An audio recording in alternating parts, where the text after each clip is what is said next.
Ok, amigos míos, Cuente. fíjense que hay harta literatura al respecto, en donde parece de alguna manera conciliar y confirmar, de hecho, todos aquellos que son pertenecientes al movimiento del nazismo esotérico creen a pie juntillas de que en algún momento anterior, pocos años antes de la Segunda Guerra Mundial, hubo un contacto de parte de extraterrestres, algunos por casualidad, otras de forma completamente voluntaria, entre otras inteligencias, vamos a llamar así, y militares que finalmente terminaron convirtiéndose en la fuerza y las tropas de élite de Adolfo Hitler.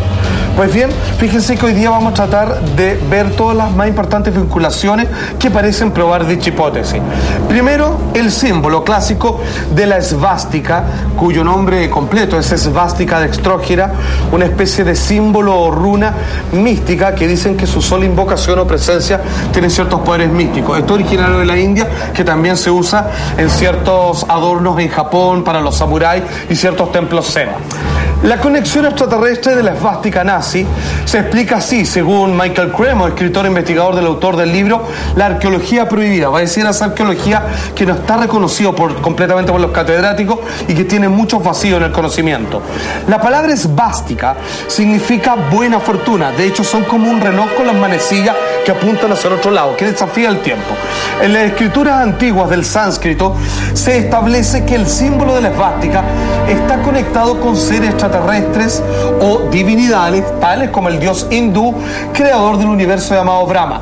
Entendamos que dentro de las religiones hinduistas, al igual que como aquí existe Dios Padre, Jesús Hijo y el Espíritu Santo, allá es Brahma el que crea, Vishnu el que conserva la materia creada y Shiva que destruye para que Brahma vuelva a regenerarlo. Va a decir, Brahma es la conciencia creadora, es el Dios pilar principal de todas estas deidades. Pues bien, fíjense que ellos decían que probablemente inspirados en este conocimiento había una especie de querer lograr contacto a través de esta simbología con estos seres superiores que algunos decían tenían cuerpo físico, él decía eran más extraterrestres que dioses como nosotros en Occidente los concebimos. De hecho, si usted no lo sabe, la raza aria es originaria de la India. O sea, cuando ellos invitaban a ser como la raza aria, se refería a esta raza mística de sabios perdidos en las alturas del Tíbet, ¿cierto? En medio de los Himalayas. Pues ya aquí hay una primera relación de interés de carácterística esotérico de parte de los líderes del Tercer Reich frente a este tema. Vamos un poco a hablar ahora de la tecnología, porque algo que llamó la atención, cuando lanzan la bomba atómica en Japón y luego logran desmantelar parte, digamos, de los armamentos secretos que iban a mostrarse por primera vez en 1945, descubren que tenían una muy avanzada tecnología los nazis. Sabíamos que contaban con grandes científicos, pero llamó la atención que ellos fueron los primeros en inventar el cohete, digamos, que eran bombas que se transportaban y que podían viajar prácticamente de un continente a otro, pero claramente ya a esa altura de un país a otro. Precisión. Claro, algo impensado para la época, eran cohetes, digamos, con todo tipo de bombas en la punta. También hasta se le inventó todo tipo de naves estrafalarias con nuevos sistemas de propulsión. ¿De dónde sacaron toda esta idea? Según el escritor Jan Van Helsing, siempre se me olvidó el nombre, que escribió Sociedades Secretas y su poder en el siglo XX, para decir de dónde sacaron toda esta idea, afirma lo siguiente, dice él: los residentes de Freiburg despertaron una cualidad en Alemania con lo que sonó como un accidente de avión. Encontraron un objeto con forma de disco y adentro habían pertenencias de lo que parecían ser seres extraterrestres, al menos los de la Tierra. Lo que estamos viendo es casi el extracto del diario de la época. A pocas horas, las tropas SS de Hitler tomaron la nave y se la llevaron a las instalaciones secretas del castillo de Wolfsburg. Allí los científicos nazis comenzaron a aplicar la ingeniería inversa a la tecnología encontrada. El accidente, lo recuerdo, ocurrió en 1936, 3 años antes del comienzo de la Segunda Guerra Mundial, y con la ingeniería inversa se piensa que se puede obtener, por ejemplo, el cohete balístico B-1, que que le decía que transportaba todo tipo de explosivos de un país a otro, creado por Werner von Braun. ¿Qué es ingeniería reversa o retroingeniería? Es que cuando nosotros llega a nuestras manos un artefacto tecnológico, que todavía no nos corresponde por evolución de ciencia, vale decir que viene de otra época o de algún país más avanzado, le piden a los científicos que traten de desarmarlo para tratar de lucubrar y entender cómo funciona, y una vez que lo entienden, replicarlo y hacer varios de esos. Es como si le pasaran una radio a pila, digamos, a unos aborígenes y que alguien trata de desarmarlo y tratar de imitar sus componentes para después hacer varios radios más. Se supone que eso fue lo que hicieron.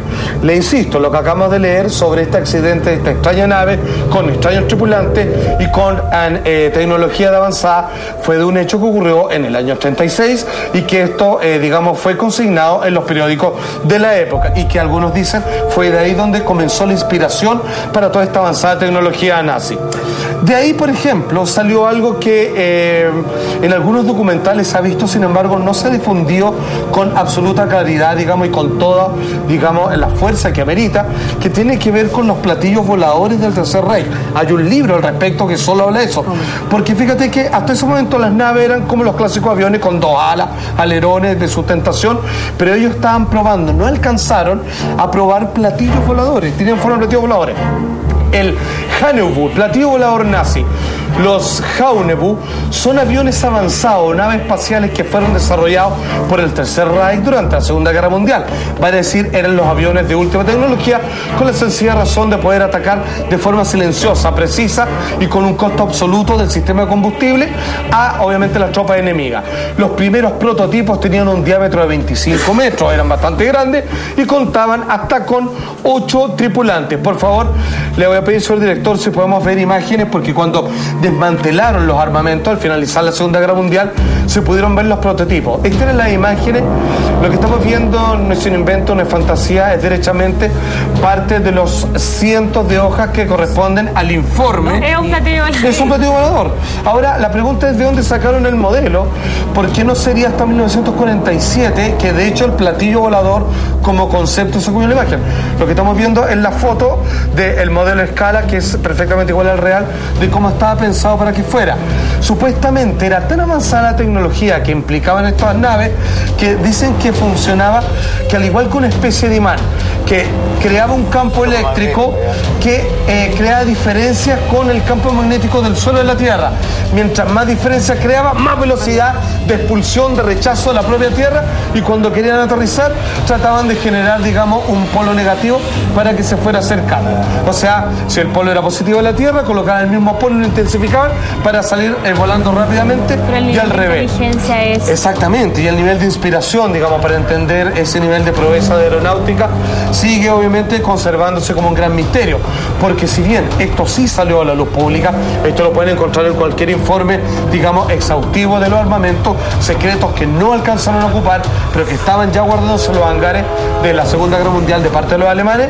Obviamente sí deben haber otra cantidad de informes que los guardaron bajo 4 llaves, que probablemente dice de dónde sacaron la idea para hacer estas cuestiones. Solo me hago una pregunta. Con toda la tecnología que hoy día y la forma de diseñar aviones, perfectamente podrían diseñar un platillo volador y hacer que las fuerzas aéreas de algunos países fueran de esa forma. Esa es la pregunta. Uno no sabe realmente de qué origen son ciertas naves que uno ve. Claro. Pueden ser pruebas, imitaciones de esto mismo. Porque un Phantom, este avión que hicieron norteamericanos para los radares, efectivamente tiene una forma media cuadrada, rectangular y todo, pero está muy cercano a hacerlo. Exacto, y eso fue creado prácticamente en los años 50. De hecho, el platillo volador que ustedes vieron hizo una prueba de vuelo en el año 1939. Imagínate lo avanzado 39. Que está. Sí, señor.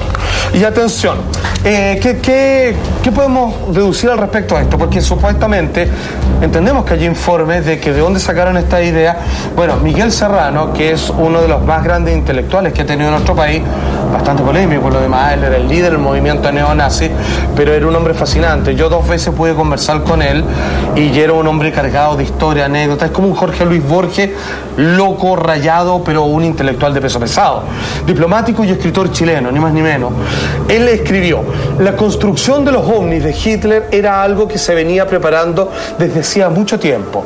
Con sus estudios sobre implosión y energía alternativa, cáchate vos, la ayuda finalmente habría venido gracias, y esto es verdad porque esto está en otros libros, atención, esto no es simplemente la locura de un fanático, gracias a una medium que contactó sumerios, asirios, mayas, egipcios y otros más.